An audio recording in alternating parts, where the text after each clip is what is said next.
MR sendiri ini dia yang pertama diminta oleh YH untuk menemani ke TKP, ke rumah korban. Kemudian udah HP-nya udah balik. Sempat disita. Terus itu kan ada cerita lagi katanya suruh bersihin apa banknya kamar gitu. Sahabat-sahabat AK, sebelum kita membahas kasus ini, tolong disimak baik-baik biar tidak gagal paham. Kita sudah mengetahui Danu dan Pak Yosef menjadi tersangka.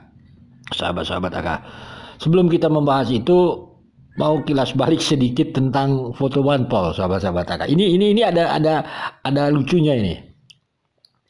Danu disuruh Yoris menjaga TKP, sahabat-sahabat AK. Terjadinya peristiwa katanya di foto banpol itu, kan itu. Lalu kita melihat di wawancara MBS cikal bakal banpol tersebut, sahabat-sahabat AK, ternyata di sana fotonya nggak dilihatkan gitu, sahabat-sahabat AK. Kan? Padahal HP Danu ada, katanya sudah disita tapi dikembalikan. Begitu juga Yoris ada, kan gitu, Lilis, Yanti dan sebagainya di sana. Malah disebut Asep-Asep, sahabat-sahabat AK. Sehingga peristiwa foto banpol ini juga nggak selesai dia masalahnya begitu, sahabat-sahabat AK. Dia disuruh Yoris. Ini kan ceritanya seperti itu gitu. Nggak bisa dibuktikan kapan dia memfotonya gitu. Kalau dibuktikan tentunya foto itu ya seharusnya dilihatkan kan di saat waktu di MBS. Ini pemahamannya. Kedua, saya tersangka, sahabat-sahabat AK. Ini menarik, sahabat-sahabat AK. Nanti bisa dilihat video lengkapnya, sahabat-sabat AK, keterangan dari Skrum Polda Jabar. Jadi ceritanya begini, sahabat-sahabat. Ini versi Danu mengatakan kan seperti itu. Dia kan itu diminta oleh YH, katakanlah Pak Yosef gitu ya, untuk menemani ke TKP, sahabat-sahabat AK. Kalau tanggal 19 jaga TKP, kalau ini menemani ke TKP, itu Pak Yosef minta menemaninya, gitu kan. Kemudian dia menunggu di garasi dan kemudian dia diminta mengambil alat golok. Setelah itu dia mengambil alat tersebut, golok, dan mengasihkannya. Lalu dia terjadilah suatu peristiwa Rajapati malam itu. Tapi dia tidak tahu apa yang terjadi gitu. Jadi dia disimpel ini. Jadi untuk sementara dari keterangan itu sebenarnya memahaminya simpel aja gitu. Diminta datang ke TKP, kan gitu. Lalu duduk di garasi, ngambil golok, kasih golok, udah. Apa yang terjadi peristiwa Rajapatinya di dalam, saksi ini nggak tahu. Ini simpel kan, seperti itu garis besarnya kan. Jadi dia tidak terlibat, hanya segitu aja. Ini sama dengan foto banpol itu kan. Dia foto kan gitu. Dia bingung, Asep-Asep. Kalau foto itu pakai HP-nya nggak ditunjukkan, ini sama dengan itu. Tetapi mudah-mudahan sahabat-sahabat AK, karena ini sudah masuk ranah BHP mungkin kan. Ini kan rasanya nggak bisa seperti foto banpol kan. Kan seperti itu. Misalnya begini, sahabat-sahabat AK. Kalaulah dia diminta oleh Pak Yosef misalnya ke TKP, menemani ke TKP, tentunya kita berpikir gitu. Memintanya itu mendatanginya karena rumahnya kan berbeda, jauh gitu. Atau melalui alat komunikasi. Ya kita berasumsi memakai alat komunikasi saja gitu. Minta ditemani gitu. Ini kan tinggal kembali lagi, alat komunikasi itu ada tidak barang bukti itu tentang meminta bertemu itu, menemani itu. Ini kan sama dengan alat komunikasi HP juga. Berbicara HP juga seperti foto banpol. Nah, kalaulah ada memang ditemukan alat komunikasi pada malam itu minta ditemani, ini udah selesai dia, nggak ada yang bisa membantah itu kan.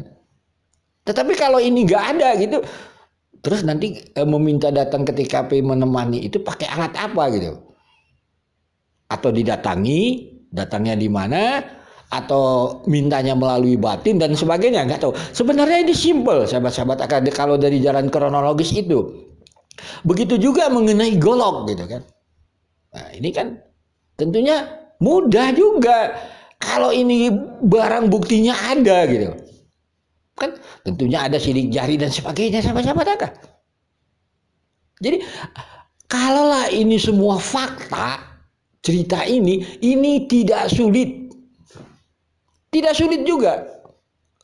Tentang meminta ditemani di malam kejadian oleh pelaku gitu kan, ceritanya oleh pelaku. Kan seperti itu. Begitu juga cerita foto panpol misalnya, kalau memang fakta di foto tanggal 19 di saat wawancara dengan MBS bulan Oktober, ya tinggal nunjukkan aja kan. Tetapi karena ini tidak fakta dalam ceritanya, bingung dia. Anjay. Yang buat kacau itu.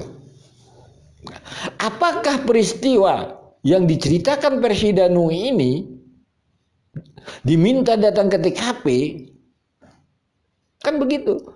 Terus duduk nunggu di gerasi dan golok mengasihkan ke pelaku. Selesai masalah, gak tahu menau.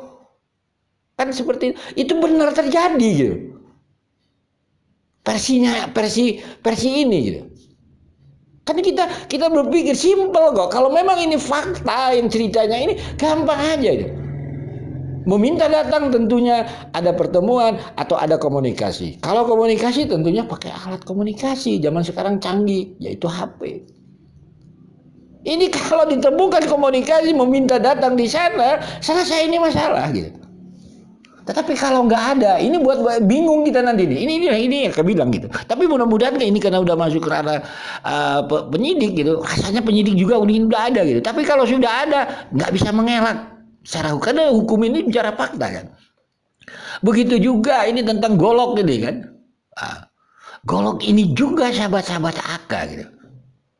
Kalau memang ada itu kan tentunya menjadi alat bukti, barang bukti kan.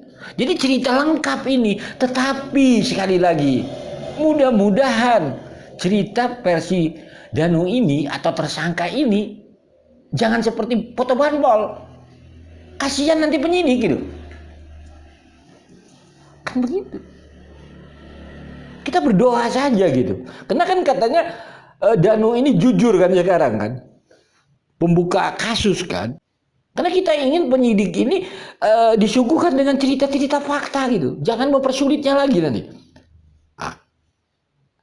Disuruh datang menemani, barang buktinya nggak ada. Alat komunikasinya. Nanti kalau ditanya sama Pak Yosef misalnya, Pak Yosef nggak mengakui. Apa barang buktinya gitu kan. Tentunya ya kita beranalisa misalnya barang buktinya adalah komunikasi gitu. Meminta datang karena rumahnya kan berjauhan gitu, atau ada versi lain gitu, kita nggak tahu, kita tunggu aja lah kan kayak gitu. Kedua juga tentang golok gitu, kan mudah simpel ya, enak sekali gitu ya ceritanya gitu. Sinetron ini kalau nanti cerita mudah ditanggap gitu, diminta datang, duduk di gerasi, nunggu di gerasi, terus minta berikan golok, kasihkan, selesai dia masalah, nggak tahu menau di dalam terjadi apa-apa oleh pelaku. Kita nggak usah bahas gitu. Ya mudah-mudahan barang buktinya goloknya ada gitu. Sehingga menjadi alat bukti dan barang bukti, sidik jari dan sebagainya. Simple sahabat-sahabat AKA, kalau memang kasus ini jujur, fakta. Tidak akan kasus ini mutar-mutar dia. Kan begitu. Ya kita doakan aja. Karena sudah menjadi katanya jujur. Kan gitu kan, pengungkap kasus. Ya semoga yang diceritakan ini benar apa adanya. Kita tunggu aja nanti. Kita nggak usah terlalu jauh. Akan hanya menganalisa yang sudah ada di publik yang diterangkan di video ini. Nanti sahabat-sahabat AKA silahkan di bawah deskripsi ini akan tampilkan link videonya. Akan hanya mengambil sedikit potongan videonya aja tentang yaitu tadi disuruh datang dan sebagainya. Jadi tidak membahas tentang kronologis awalnya, kena saksi ini menyebutkan 4 orang ini, jadi ini nggak usah, itu udah ada rangkaian peristiwanya, itu kan di video AKA kemarin. Jadi sekali lagi sahabat-sahabat AKA hanya segitu. Salam sehat, salam kehidupan. Mohon maaf bila ada kata-kata yang salah.